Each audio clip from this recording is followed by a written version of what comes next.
I'm defending the idea that Merida of Brave would win a Battle Royale among Disney princesses. Let me take this on point by point, but first let me clarify who is Merida. First of all, she is a true princess. That part is undisputable. She's the firstborn of Clan Clan Dunbrock. Yes, there we go. Clan Dunbrock, born to King Fergus and Queen Eleanor.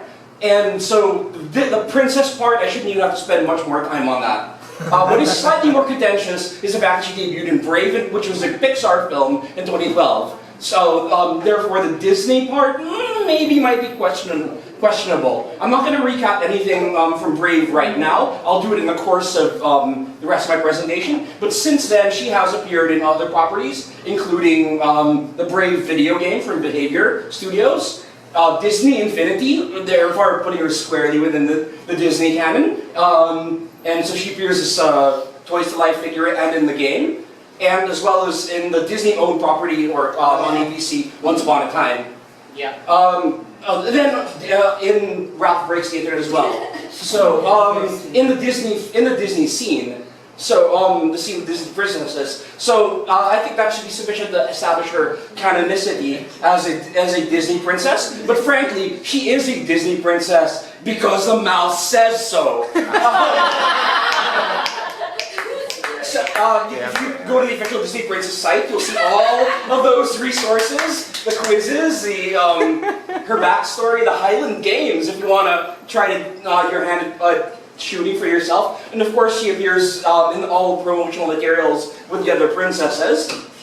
And in the merchandise. So I think at this point, we can canonically say that yes, she is a Disney princess. Oh, she greets visitors at the parks too. So at this point, I don't think we have any grounds for disqualifying her from this Battle Royale. So let me just I'll quickly gloss over this because Carl covered some of these points. What is a Battle Royale? The goal is to be the last princess standing. They'll only be declared after all the other princesses are confirmed dead. And of course, in a situation like this, you know that it favors Highlanders. So I mean,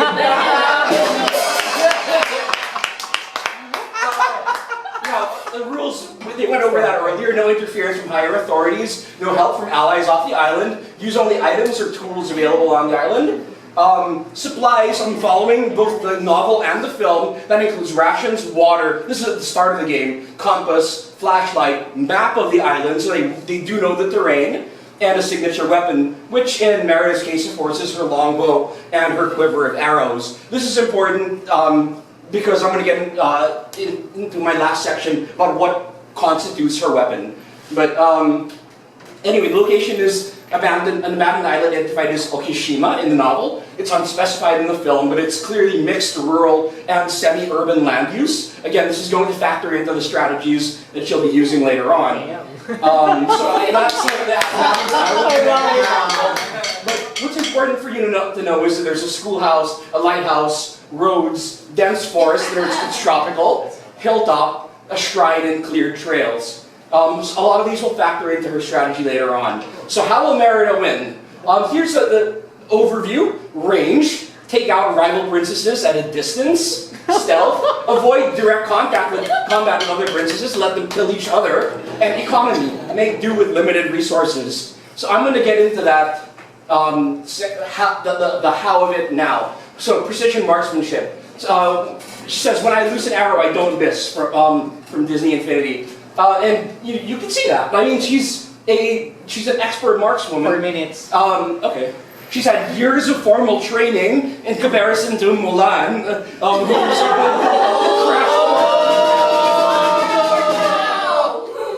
and like Mulan, she's also focused under pressure even when something is like her very freedom as a single woman is at stake, and she can hit targets even while in motion, so she can do the flee and she can be on the attack and the defensive at the same time.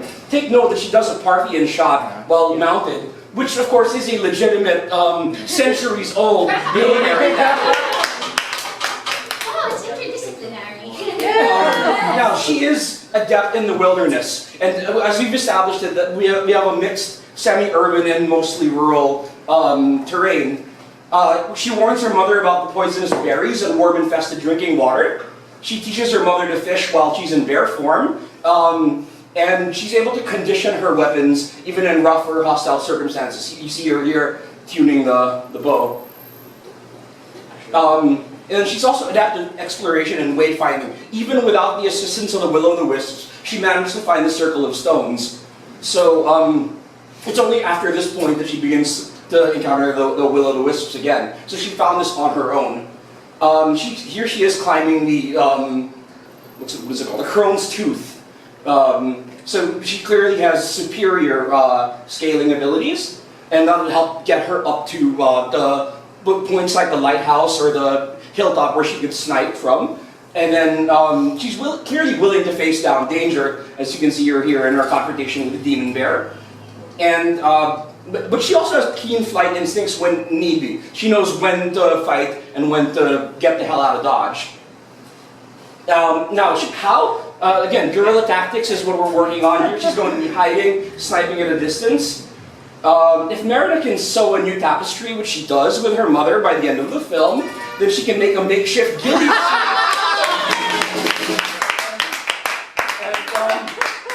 And blend in with the terrain and take out enemies from a distance. Likewise, she can put together improvised shots. Again, very crucial in a Battle Royale setting. I don't know why that's there. Sure.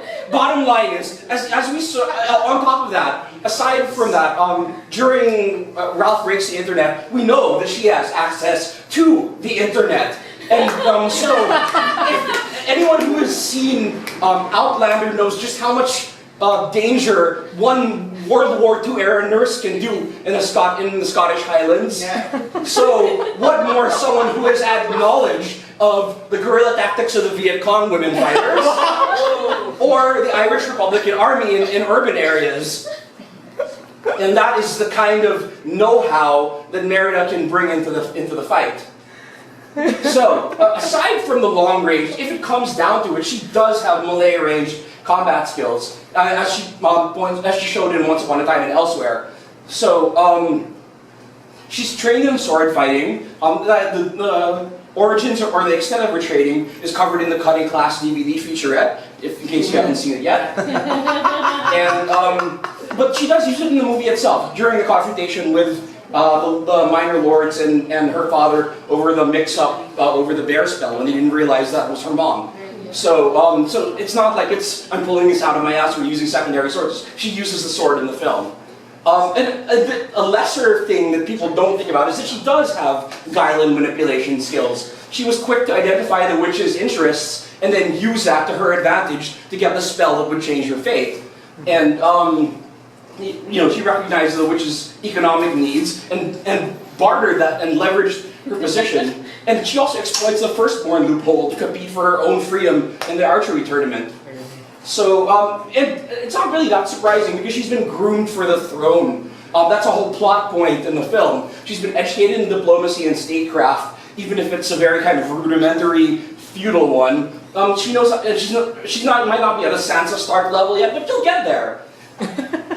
And she's capable of making speeches that'll sway her peers to meet her interests and make them think that they're acting in their own best interests. So, if it comes to making an alliance, however temporary, she's capable of negotiating that.